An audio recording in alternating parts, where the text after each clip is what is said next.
সাইমার লাশ নিয়ে ফেরার পথে আলী তার বাবাকে জিজ্ঞেস করে, আব্বু, রাশিয়া আফগানিদেরকে কেন হত্যা করছে? জবাবে তার আব্বা বলেন, আসলে আফগানিদেরকে নয়, বরং ওরা মুসলমানদেরকে হত্যা করছে। আফগানের মুসলমানরা যে আল্লাহ ও তার রাসূলে বিশ্বাস করে, এটাই তাদের অপরাধ। আব্বু, রুশিরা আল্লাহ ও রাসূলকে শত্রু মনে করে কেন? আল্লাহ তো আমাদের সকলকেই সৃষ্টি করেছেন, আমাদের জন্য তৈরি করেছেন কত রকম ফল ফুল, সবুজ পৃথিবী, নীল আকাশ। আর আল্লাহর রসুল, তিনিও তো কত ভালো মানুষ ছিলেন। তিনি কাফির মুশরিকদের ছেলেদেরকেও তো কত আদর করতেন। অসুস্থ দুশ্মনকেও তিনি সেবা শুশ্রূষা করতে যেতেন এবং তাদের রোগ মুক্তির জন্য দোয়া করতেন।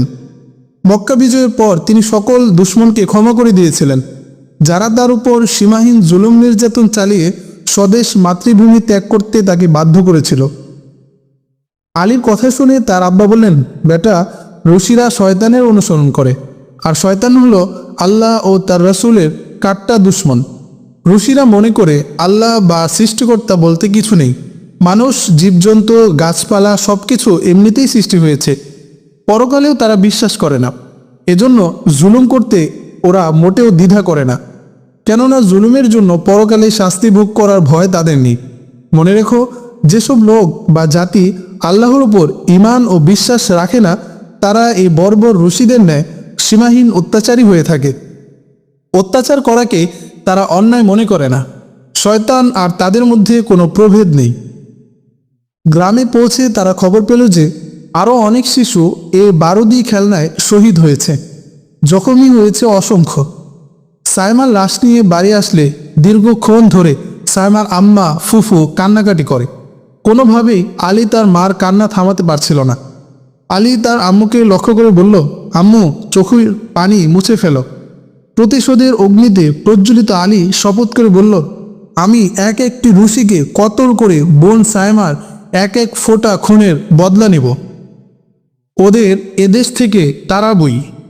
আমি বিশ্বাস করি, যে কওম আল্লাহ ও তার রাসূলকে মানে না, তারা যত বড় শক্তিশালী হোক না কেন, ধ্বংস ও পরাজয় তাদের অনিবার্য। এমনিভাবে প্রতিদিন ছোট ছোট শিশু জখমি ও শহীদ হওয়ার ফলে গ্রামময় আতঙ্ক ছড়িয়ে পড়ে। বাপ মা ছোট বাচ্চাদেরকে ঘর থেকে বের হতে দেন না। এমনকি বহু পরিবার এরই মধ্যে প্রিয় মাতৃভূমি ছেড়ে হিজরত করে পাকিস্তানের পথে পাড়ি জমিয়েছে। নীরবতা ও উদাসীনতার মধ্যে দিয়ে আলীর দিনগুলো কাটলেও হৃদয়ে তার প্রতিশোধের বন্যী শিখা দিন দিন প্রজ্বলিত হচ্ছে। কোনো কাজেই তার মন বসছে না। ঘুমের ঘোরে প্রায়ই সাইমাকে সে জখমি অবস্থায় খুনের মাঝে তরপাতে দেখে। কয়েকবার সে তার আব্বুর নিকট মুজাহিদদের সাথে যোগ দেওয়ার জন্য অনুমতি চেয়েছে, কিন্তু আব্বু তাকে প্রবোধ দিয়ে বলেছেন, বেটা, তুমি এখনো ছোট, অস্ত্র তুলে যুদ্ধ করার মতো বয়স, শক্তি ও বুদ্ধি তোমার এখনো হয়নি, কিছুদিন অপেক্ষা করো। খলিল এখন আর পাহাড়ে গিয়ে খেলা করে না, সারাটা দিন উদাসীনভাবে তার আম্মার কাছে বসে থাকে। বকরিটিও বুঝি তার বাচ্চা ও সাইমার মৃত্যু যন্ত্রণা সহ্য করতে পারল না। সকালবেলা উঠে দেখা গেল রাতের কোনো এক সময় বকরিটি মৃত্যুর কোলে ডলে পড়েছে। একদিন আলী সবার সাথে ঘরে বসে নাস্তা করছিল। এমন সময় তারা জঙ্গি বিমানের শব্দ শুনতে পায়। নাস্তা রেখে নিরাপদ পরিখায় পৌঁছার পূর্বেই তারা বোমা নিক্ষেপের আওয়াজ শুনতে পেল। সাথে সাথে বিকট শব্দে সেটি বিস্ফোরিত হয়। বোমাটি নিক্ষিপ্ত হয় তাদেরই ঘরের উপর। মুহূর্তের মধ্যে তাদের ঘরখানা ধ্বংসস্তূপে পরিণত হয়। তার মা ও ফুফু ঘরের মধ্যে ছিল, তারা আত্মরক্ষার সুযোগ পেলেন না। উভয়ে বোমা বিস্ফোরণে ক্ষত বিক্ষত হয়ে তৎক্ষণাৎ দুনিয়া থেকে চিরদিনের জন্য বিদায় নিয়ে চলে যান। তার পিতাও মারাত্মকভাবে আহত হন। আলী সামান্য জখম হয়। রক্ত ঝরা বাহু তুলে প্রতিশোধের স্পৃহায় প্রজ্বলিত আলীর পিতা তাকে কাছে ডেকে বলে, বেটা, তুমি অনেকবার আমার কাছে জিহাদে যাওয়ার জন্য অনুমতি চেয়েছ, আমি তোমাকে অনুমতি দেইনি। এখন সময় হয়েছে, আমি তোমাকে অনুমতি দিচ্ছি। তুমি খলিলকে সঙ্গে নিয়ে এক্ষুনি বেরিয়ে পড়ো। আলী তার পিতার জখম থেকে অস্বাভাবিক রক্ত ঝরতে দেখে মমতার সুরে বলল, আব্বু, আপনি মারাত্মক আহত, আপনাকে এভাবে রেখে কিভাবে আমি অজানার পথে পাড়ি দিব? আলীর আব্বা বললেন, আলী, তুমি চিন্তা করো না, যদি আমি বেঁচে থাকি তবে তোমাদের সাথে মিলিত হব ইনশাআল্লাহ। সময় খুব কম। বিমান হামলা করে ওরা গ্রাম ধ্বংস করছে। এরপরই ট্যাঙ্ক ও সাজোয়া গাড়ি এসে গ্রাম ঘিরে ফেলবে।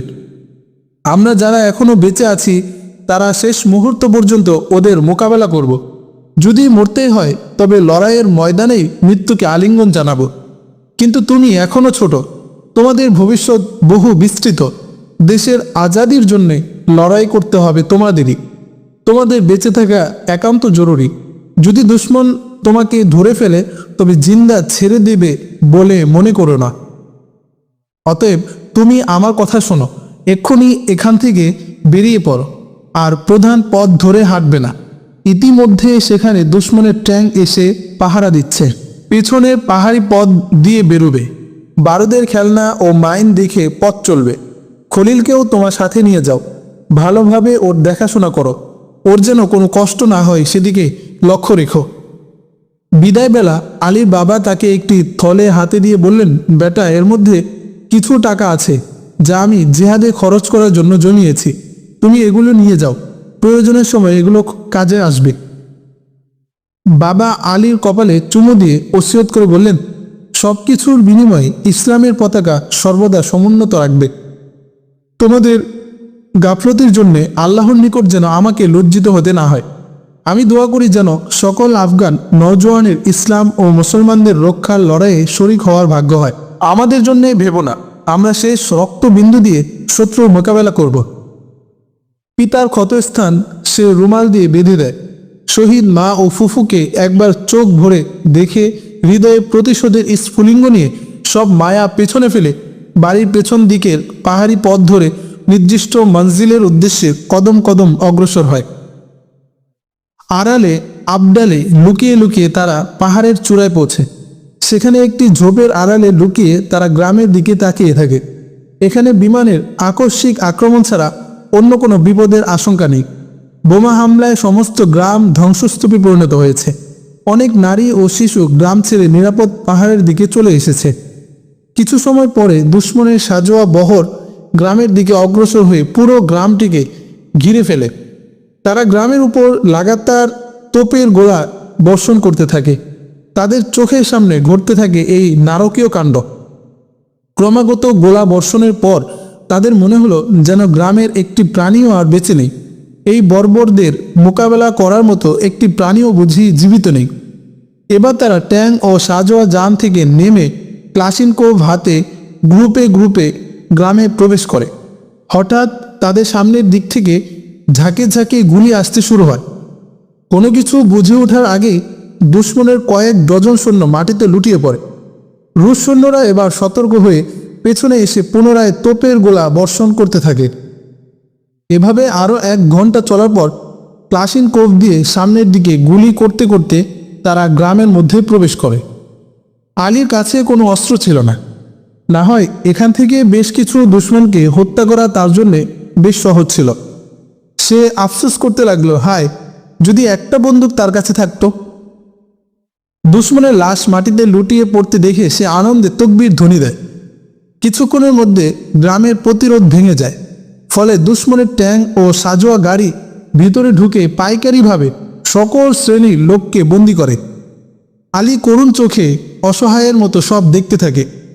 রুশিরা গ্রামের পুরুষ, মহিলা ও শিশুদের এক মাঠে জড়ো করে ব্রাশ ফায়ারে সকলকে শহীদ করে দেয়। এরপর তারা পুরো গ্রামে আগুন ধরিয়ে দেয়। এসব দেখে আলীর হৃদয় ব্যথায় কুঁকড়ে ওঠে। খলিল মানসিক যন্ত্রণায় আরও দুর্বল হয়ে পড়ে। আলী ভাবতে থাকে, অবশ্যই তার বাবা বেঁচে নেই, নিশ্চয়ই শহীদদের কাতারে সামিল হয়ে গেছেন তিনি। সে অশ্রুসিক্ত নয়নে উঠে দাঁড়িয়ে খলিলকে নিয়ে পাহাড়ের অপর দিকে চলে যায়।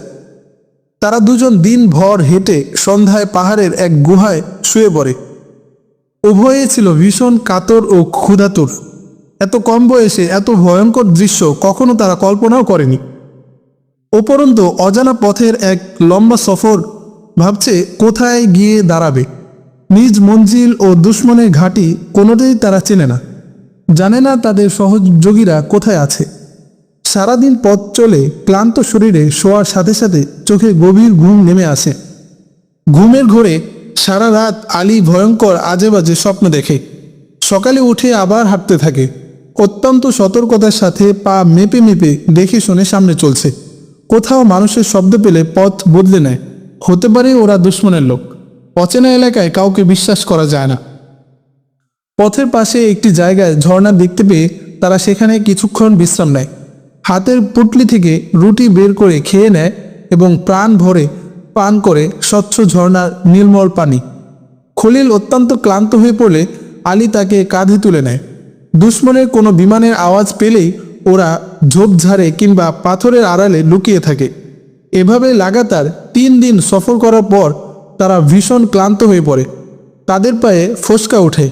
চলার গতি ক্রমশ শ্লথ হয়ে আসছে। সামান্য যে কয়টি রুটি তারা এনেছিল তাও শেষ হয়ে গেছে। খলিল ক্ষুধায় কাতরাতে থাকে। বারবার আলীকে বলে, ভাইজান, দারুণ ক্ষুধা পেয়েছে, আর হাঁটতে পারছি না। আলী তাকে এই বলে সান্ত্বনা দেয়, সামান্য চললেই সামনে খাবার পাওয়া যাবে। আলীও ক্রমশ দুর্বলতা অনুভব করছে। ক্ষুধায় পেট জ্বলতে থাকে। চলার শক্তি নেই, তবুও সামনে অগ্রসর হতে হবে, চলতে হবে। তাই চলছে। আবহাওয়া খুব উষ্ণ। হঠাৎ পশ্চিম আকাশে কালো মেঘের ঘন ঘটা শুরু হয়। দেখতে না দেখতে সারা আকাশ অন্ধকারে ছেয়ে যায়। বিদ্যুতের চমক ও গর্জনে পাহাড়গুলো কেঁপে কেঁপে ওঠে। প্রচণ্ড বেগে বায়ু বইছে। এসব দেখে খলিল ভীষণ ভয় পেয়ে কাঁদতে শুরু করে। আলী তাকে কাঁধে নিয়ে চলতে চেষ্টা করে, কিন্তু প্রচণ্ড বেগে ধেয়ে আসা হাওয়ার মোকাবেলা করে মোটেই এগুতে পারছিল না।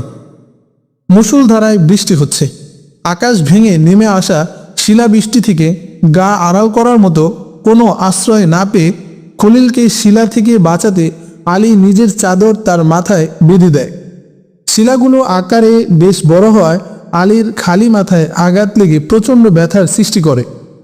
সামনে একটি ছোট ঝোপ দেখে তারা তার নিচে ঢুকে পড়ে।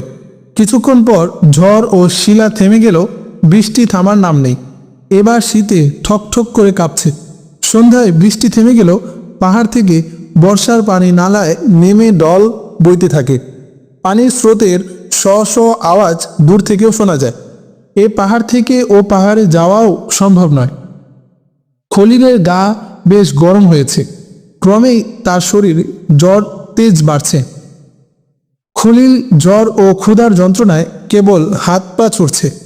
আলী খলিলের বেহাল অবস্থা দেখে দিশাহারা হয়ে সান্ত্বনা দিয়ে বলল, তুমি এখানে থাকো, আমি সাঁতার কেটে ওপারে গিয়ে দেখি খাবার জন্য কিছু পাওয়া যায় কিনা। তুমি বেশি অস্থির হও না, আল্লাহ তার অসহায় বান্দাদের জন্য কোনো সুব্যবস্থা করবেনই। কিন্তু খলিল কোনো ক্রমেই একা থাকতে রাজি নয়। আলী নিরাশ হয়ে খোদার কাছে দোয়া করতে থাকে, হে পরম করুণাময় আল্লাহ, এখনই নালার পানি শুকিয়ে দাও, যেন আমরা ওপারে যেতে পারি। আমাদেরকে বন্ধুদের কাছে পৌঁছিয়ে দাও। অসহায় মানুষের প্রার্থনা আল্লাহ দ্রুত কবুল করেন। আলী কারো পায়ের শব্দ শুনতে পায়। শত্রুর আশঙ্কায় প্রথমে তার শরীর শিউরে ওঠে। খলিলের অবস্থার কথা বিবেচনা করে পরক্ষণেই সে সিদ্ধান্ত নেয়, বিপদে শত্রুরও সাহায্য নিতে হয়। তাই এরা যদি শত্রুও হয়, নিজের উদ্দেশ্য গোপন রেখে সে তাদের নিকট সাহায্যের আবেদন জানাবে। পায়ের আওয়াজ অনুসরণ করে আলী শব্দ করে তাদেরকে ডাকতে থাকে। কারো ডাকার শব্দ শুনে 7 জন সশস্ত্র যুবক দাঁড়িয়ে যায়। আলী নিঃসংকোচে তাদের নিকট তার অসহায়ত্বের কথা প্রকাশ করে। অবশেষে সে জানতে পারে এরা সবাই মুজাহিদ। তারা নিকটবর্তী এক পোস্টে হামলা করার জন্য রওনা হয়েছে। খলিলের অবস্থা দেখে কমান্ডার 6 জন সাথী নিয়ে হামলার জন্য চলে যায়। বাকি একজনকে এদের সাথে রেখে যায়। মুজাহিদদের কাছে তখন খাওয়ার জন্য সামান্য গুড় ছিল। তারা খলিলকে খেতে দিল। গুড় খেয়ে খলিল সামান্য সুস্থ অনুভব করে। নালার পানি কমলে মুজাহিদ যুবকটি তাদেরকে নিয়ে নালা পার হয়ে মার্কাজের দিকে চলতে থাকে। খলিলের পক্ষে হাঁটা সম্ভব ছিল না বলে তাকে কাঁধে করে নিতে হয়েছে। কয়েক ঘন্টা চলার পর তারা মুজাহিদদের একটি ছোট ক্যাম্পে গিয়ে পৌঁছে। এই ক্যাম্প কায়েম করা হয়েছে পাহাড়ের এক গুহার মধ্যে। পূর্বে এতে জঙ্গলি জানোয়ার বাস করত। মুজাহিদরা তা সাফ করে বসবাসের উপযোগী করে গড়ে তুলেছে। মুজাহিদরা তাদেরকে অবশিষ্ট কয়েকটি রুটি খেতে দেয় আর গরম চা তৈরি করে পান করায়। এক মুজাহিদের কাছে জ্বরের ট্যাবলেট ছিল, তা খলিলকে খাইয়ে দেওয়া হয়। আলী ও খলিল শুয়ে গভীর নিদ্রায় ডুবে যায়। সকালে খলিলের জ্বর ছেড়ে যায়। ক্যাম্পের মুজাহিদরা নাস্তা করতে বসতেই রাতের আক্রমণকারী গ্রুপ ফিরে আসে। কমান্ডার প্রথমেই আলী ও খলিলের খবর নেয়। এরপর গত রাতের অপারেশনের তথা আকস্মিক হামলার বিবরণ শোনায়। দুশমনের 20 জনেরও বেশি সৈন্য হতাহত হয়েছে, কয়েকটি গাড়ি বিধ্বস্ত হয়েছে, বেশ কিছু রুশি অস্ত্র তাদের হাতে এসেছে। কমান্ডার সেগুলি আলী ও খলিলকে দেখায়। এরপর অস্ত্রগুলি মার্কাজের অস্ত্রাগারে জমা করা হয়। 3 দিন পর্যন্ত আলী ও খলিল এই মার্কাজে থাকে। এরপর কমান্ডার তাদেরকে ওই প্রদেশের কেন্দ্রীয় মার্কাজে পাঠিয়ে দেয়। মুজাহিদদের চিফ কমান্ডার আলী ও খলিলের কথা শুনে অত্যন্ত দুঃখিত হন। তিনি আলীকে বলেন, দেখো বেটা, আফগানিস্তানের সর্বত্র আজ জুলুম ও নির্যাতন চলছে। কোথাও বারুদের খেলনা, কোথাও বিষাক্ত গ্যাস দিয়ে রুশিরা মুসলমানদের হত্যা করছে। চিন্তার কোনো কারণ নেই। রুশিদের মোকাবেলায় মুজাহিদরা আজ মজবুত প্রতিরোধ গড়ে তুলেছে। আল্লাহ নিশ্চয়ই মুজাহিদদের বিজয়ী করবেন। আলী বলল, দুশমনদের কাছে বিমান, ট্যাঙ্ক ও অত্যাধুনিক মরণাস্ত্র আছে।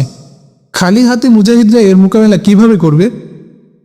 আলীর প্রশ্নের জবাবে কমান্ডার বললেন, দুশমন যত বড় শক্তিশালী হোক না কেন, আল্লাহ তাদের থেকে বহু বেশি শক্তির মালিক। তুমি জঙ্গে বদরের ইতিহাস শুনেছ?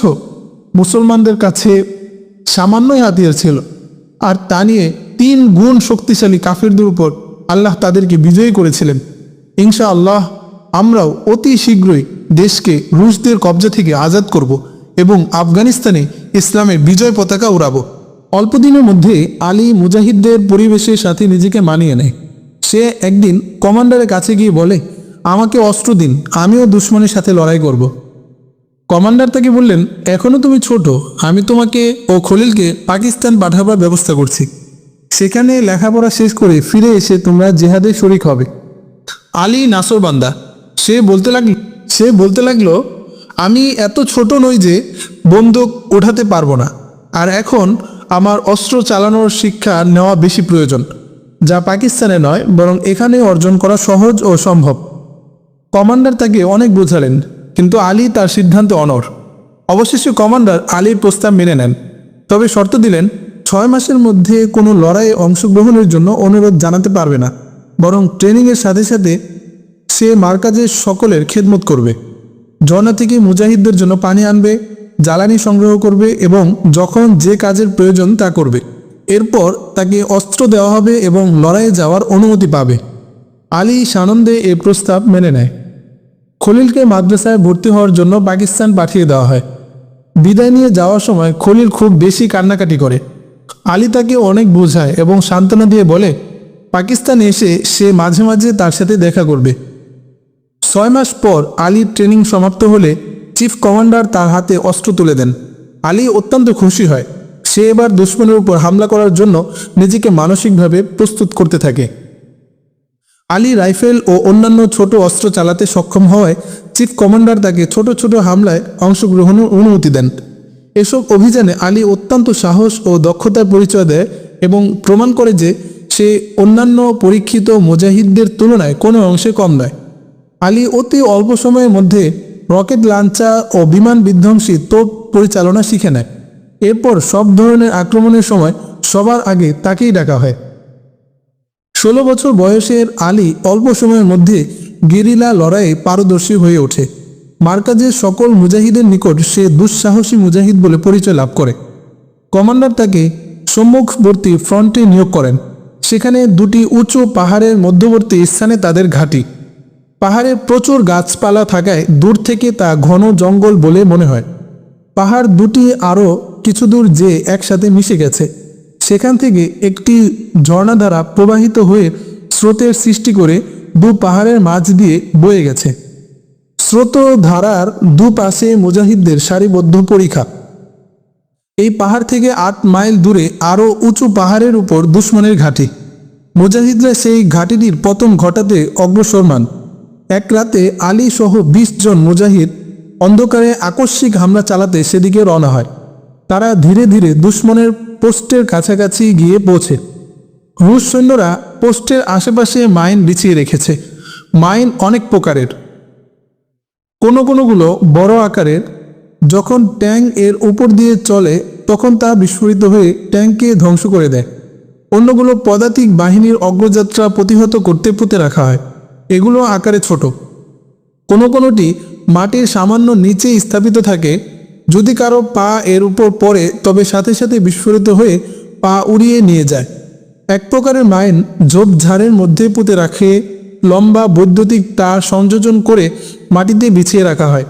কারো পায়ের সাথে তারের টান পড়লেই ফেটে টুকরো টুকরো হয়ে এর কণাগুলো দূর দূরান্ত পর্যন্ত ছুটে যে গায়ে বিদ্ধ হয়।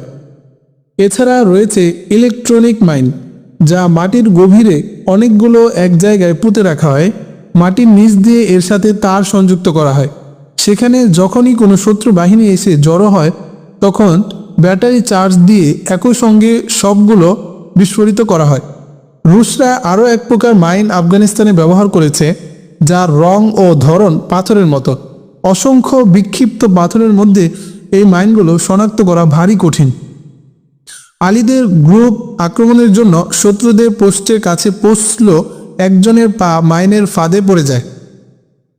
বিস্ফোরণের শব্দ শুনতেই রুশ সৈন্যরা সেদিকে অন্ধের মতো গুলি ছুড়তে থাকে, ফলে তারা পিছনে ফিরে আসতে বাধ্য হয়। ফেরার পথে কয়েকজন মুজাহিদ আহত হয়। নিরাপদ স্থানে জমায়েত হয়ে দেখে দুজন সাথী নেই।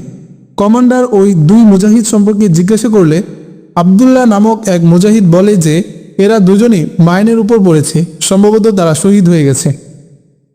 মুজাহিদরা তাদের শহীদ সাথীদের লাশ কখনো শত্রু এলাকায় ফেলে আসে না। লাশ উদ্ধারের জন্য তারা দ্বিতীয়বার হামলা চালায়।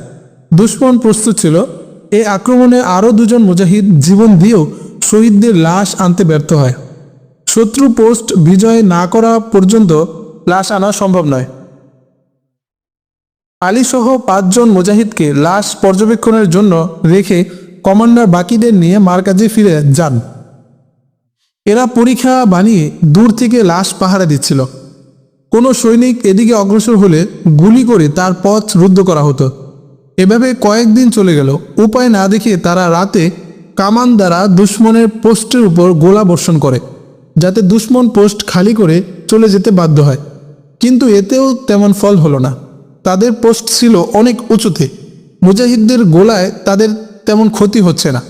অপরদিকে মুজাহিদদের পরীক্ষার অবস্থান লক্ষ্য করে রুশ সৈন্যরা ভারী তোপের গোলা বর্ষণ করে।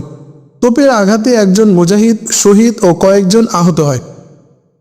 মুজাহিদরা বড়ই পেরেশান। দিনে হামলা করলে পোস্ট দেখা যায়, রাতে গোলার শব্দ ও আলোক রশ্মিতে পরীক্ষার অবস্থান নির্ণয় করা যায়। কোনো প্রকারেই লাশ আনা যাচ্ছে না। আক্রমণ চালালে শত্রুর চেয়ে নিজেদেরই বেশি ক্ষতি হয়। দুশমনের এলাকায় শহীদের লাশ পড়ে থাকবে তা আত্মমর্যাদায় উজ্জীবিত মুজাহিদদের বরদাস্ত হচ্ছিল না। আরও কয়েকদিন এভাবে চলে গেল। একদিন আলী কমান্ডারের কাছে গিয়ে বলল, আমার কাছে একটি কৌশল আছে, যদি আপনি অনুমতি দেন তবে তা প্রয়োগ করে দেখতে পারি। ইনশাআল্লাহ প্রথম পদক্ষেপেই আমরা লাশ উদ্ধার করতে সক্ষম হব। আশা করি এই পরিকল্পনার আওতায় পরবর্তীতে পোস্ট দখল করা যাবে। কমান্ডার আলীর কাছে তার পরিকল্পনার ব্যাখ্যা জানতে চাইলেন। আলী তাকে মোটামুটি ধারণা দিয়ে বলল, আর যা করব তা ওই সময় তাৎক্ষণিকভাবে নির্ধারণ করতে হবে। এ কথা যেন আপনি কাউকে না জানান। আমাদের মধ্যে দুশমনদের গুপ্তচর লুকিয়ে থাকতে পারে। কমান্ডার আলীকে তার পরিকল্পনা বাস্তবায়নের অনুমতি দেন। আলী তার এই অপারেশনের নাম বিখ্যাত মুসলিম গেরিলা মুজাহিদ ইমাম শামিলের নামে শামিল নামকরণ করে। এরপর ছোটোখাটো পরীক্ষা নিরীক্ষার পর 5 জন বাছাই করা মুজাহিদ নিয়ে অগ্রসর হয়। সাথে নেয় ভূমি থেকে ভূমিতে নিক্ষেপণযোগ্য রকেট, যাকে মুজাহিদরা রকেট মিসাইল বলে, আর নেয় 6টি খালি টিনের কৌটা, প্রয়োজনীয় ব্যাটারি ও বৈদ্যুতিক তারসহ অন্যান্য সামগ্রী। কারো বুঝে আসছিল না আলী কিভাবে ওই খালি টিনের কৌটা দিয়ে শহীদদের লাশ উদ্ধার করে আনবে। আলী কারো উপহাস ও সমালোচনায় কান দিচ্ছে না। রুশি পোস্টের 1 মাইল দূর থেকে আলী লাশের দিকে যাওয়ার পরিবর্তে পোস্টের অপর দিকে চলে আসে। পোস্ট থেকে 1 কিলোমিটার দূরে সাথীদের নিয়ে একটি ঝোপের আড়ালে বসে পড়ে। প্রায় ঘণ্টাখানেক ধরে আলী আশপাশের অবস্থান ও পোস্টের দূরত্ব পর্যবেক্ষণ করে। এরপর সাথীদেরকে টিনের ডিব্বায় পানি ভরে আনতে বললে সাথীরা তো হেসে খুন। হাম্বল খান নামক এক মুজাহিদ হেসে হেসে বলে, তুমি কি রুশদেরকে পাতি কাক ভেবেছ যে টিনের ডিব্বায় শব্দ করলে তারা ভয়ে পালিয়ে যাবে? আলী মৃদু হেসে বলল, কাক তো ভালো, ওদেরকে তো আমি পাতি শ্রীগালের চেয়েও ভীত মনে করি। পানি আনতে বলায় হাম্বল খান এবার বলল, তুমি কি এদের ডিব্বায় পানির মধ্যে ডুবিয়ে মারবে? আলী এবার কঠোর স্বরে বলল, ঠিকই বলেছ, এরা এর মধ্যে ডুবে মরবে না, তবে তাদের দাফন করার পূর্বে গোসল দেওয়ার জন্য পানি আনতে বলছি। মুজাহিদরা ঝর্ণা তালাশ করে ডিব্বায় পানি ভরে আনলে আলী তার ব্যাগ থেকে বৈদ্যুতিক তার, ব্যাটারি ও কয়েকটি লোহার পাত বের করে। তারপর লোহার পাতের সাথে তারের এক মাথা লাগিয়ে তা ব্যাটারির সাথে সংযোগ করে। এবার তারের অন্য মাথা রকেট মিসাইলের সাথে ট্যাপ দিয়ে সেটে দেয়। লোহার পাত একটি কাঠের টুকরার সাথে বেঁধে টিনের পানির উপর ভাসায়। ব্যাটারির অপর পাশ থেকে অন্য তার এনে কৌটার সাথে সেটে দেয়।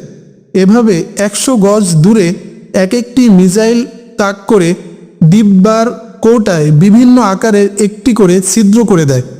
ছিদ্র থেকে ফোঁটা ফোঁটা পানি ঝরতে থাকে। আলী সাথীদের নিয়ে এবার দ্রুত লাশের দিকে চলে আসে। লাশের কাছাকাছি এসে একটি নিরাপদ স্থানে সবাইকে নিয়ে অপেক্ষা করতে থাকে।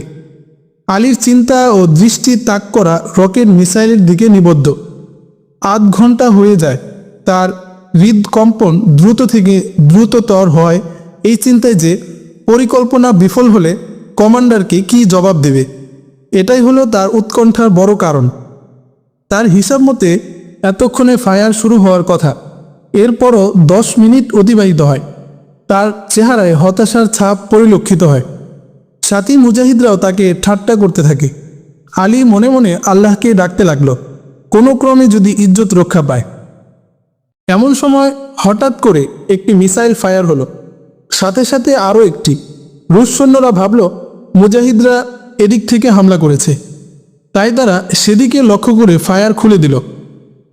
এবার আলী সাথীদের বলল, দুশমনের দৃষ্টি এখন অন্যদিকে, এখন বিরতি দিয়ে আমাদের একটি মিসাইল ফায়ার হতে থাকবে।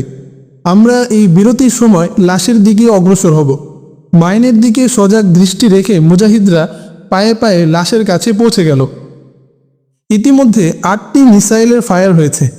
বাকি 4টা শেষ হবার পূর্বেই মুজাহিদরা লাশ নিয়ে নিরাপদ স্থানে ফিরে এসেছে।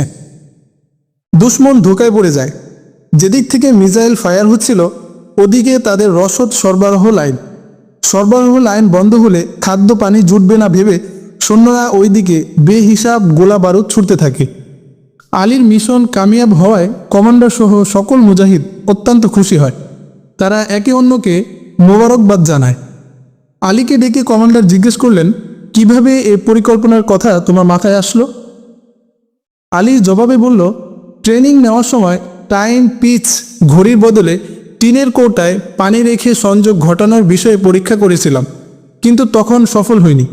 তারপর অনেক পরীক্ষা নিরীক্ষা করে কৌশল আবিষ্কার করতে সক্ষম হয়েছি। টিনের কৌটায় পানি রেখে তার উপর কাঠের সাহায্যে লোহার পাত ভাসিয়ে রাখি। এরপর প্রত্যেকটি কৌটায় ছোট বড় আকারে ছিদ্র করে দিই। ছিদ্রের আকার অনুযায়ী কৌটায় পানি পড়ে যাওয়ার পর লোহার পাত টিনের গা স্পর্শ করার সাথে সাথে বিদ্যুতের নেগেটিভ পজিটিভ মিলে যায়। তখনই রকেট উড়ে যেয়ে নির্দিষ্ট স্থানে বিস্ফোরিত হয়। কমান্ডার সাহেব আলীর এই কৌশল খুব পছন্দ করলেন। সেই রাতে আলীর সাথে পরামর্শ করে পোস্টের উপর নতুনভাবে আক্রমণ করার পরিকল্পনা গ্রহণ করা হলো। রকেট মিসাইল সাথে নিয়ে কৌশল অনুযায়ী মুজাহিদরা পূর্বের মতো পোস্টের অন্য পাশে এসে অবস্থান নেয়। আলী সবার আগে গিয়ে পোস্টের সৈন্যদের গতিবিধির উপর সজাগ দৃষ্টি রাখতে থাকে। অপারেশন শুরু হয়। পোস্টের কাছে মিসাইল বিস্ফোরণের আওয়াজ শুনেই যেদিক থেকে গোলা এসেছে রুশ সৈন্যরা সেদিকে অবিরাম গোলাবর্ষণ শুরু করে দেয়। অবস্থা বেগতিক দেখে রুশ সৈন্যরা আর্টিলারি অস্ত্রের উপর পূর্ণ ভরসা করতে না পেরে ওয়্যারলেসে হেডকোয়ার্টার থেকে বিমান পাঠাতে বলে। এক ঝাঁক বোমারু বিমান এসে তাদের নির্দেশনা অনুযায়ী প্রচুর বোমা ফেলল। মুজাহিদরা অপর পাশের পরীক্ষার উপর দাঁড়িয়ে তা উপভোগ করছিল। দুশমনদের গতিবিধি পরীক্ষা নিরীক্ষা করার পর আলী অপর পার্শ্ব থেকে হামলা করার নির্দেশ দেয়। সাথে সাথে সকল মুজাহিদ একসাথে পোস্টের উপর ঝাঁপিয়ে পড়ে। এই ঝটিকা আক্রমণে রুশ সৈন্যরা হতবুদ্ধি হয়ে যায়। তারা বুঝে উঠতে পারছিল না কি করবে, কোন দিকের আক্রমণ আগে ঠেকাবে। কিছু কিছু সৈন্য দিক দিক হয়ে নিজেদের বিছানা মাইনের উপর যে হুমড়ি খেয়ে পড়ে। মুজাহিদদের গুলি ও হ্যান্ড গ্রেনেড বেশ কিছু সৈন্য হতাহত হয়। বেঁচে যাওয়া বাকি 20 জনও আত্মসমর্পণ করে। মুজাহিদরা তাদেরকে গ্রেফতার করে নিয়ে আসে। এই যুদ্ধে প্রচুর রুশি অস্ত্র মুজাহিদরা গনিমত হিসেবে লাভ করে। খাদ্যদ্রব্য যা পেয়েছে তাতে মার্কাজের 1 মাসের প্রয়োজন মিটে যায়। পোস্ট বিজয়ের পর ডিনামাইটের বিস্ফোরণ ঘটিয়ে মুজাহিদরা ওদের পাকা পরীক্ষাগুলো গুড়িয়ে দেয়। যদিও লড়াইয়ে 3 জন মুজাহিদ শহীদ ও 15 জন জখমী হয়, কিন্তু বিজয়ের উল্লাসে তারা ভুলে যায় সে দুঃখ ও যন্ত্রণার কথা। পোস্ট বিজয়ের পর মুজাহিদরা এক আনন্দ উৎসবের আয়োজন করে। কমান্ডার আলীকে মুবারকবাদ জানিয়ে বলেন, আমরা তোমাকে ছোট ভেবে কোনো গুরুত্বপূর্ণ দায়িত্ব ন্যস্ত করার সাহস পাচ্ছিলাম না। তুমি বয়সে ছোট হলেও আল্লাহ তোমাকে সাহস, গভীর বুদ্ধি ও কৌশল জ্ঞান দান করেছেন। আজ থেকে তুমি এই মার্কাজে আমার নায়েবের দায়িত্ব পালন করবে। আমি চিফ কমান্ডারের নিকট সুপারিশ করব, তিনি যেন তোমাকে মজলিসে শুরার সদস্যদের অন্তর্ভুক্ত করে নেন, যাতে তোমার সুপরামর্শ দ্বারা নতুন নতুন যুদ্ধ কৌশল উদ্ভাবন করা যায় এবং আমরা প্রতিটি অপারেশনে বিজয় লাভে সক্ষম হই। আলীর বিজয় অভিযানের খবর চিফ কমান্ডারের কাছে পৌঁছলে তিনি আলীকে হেডকোয়ার্টারে ডেকে পাঠান।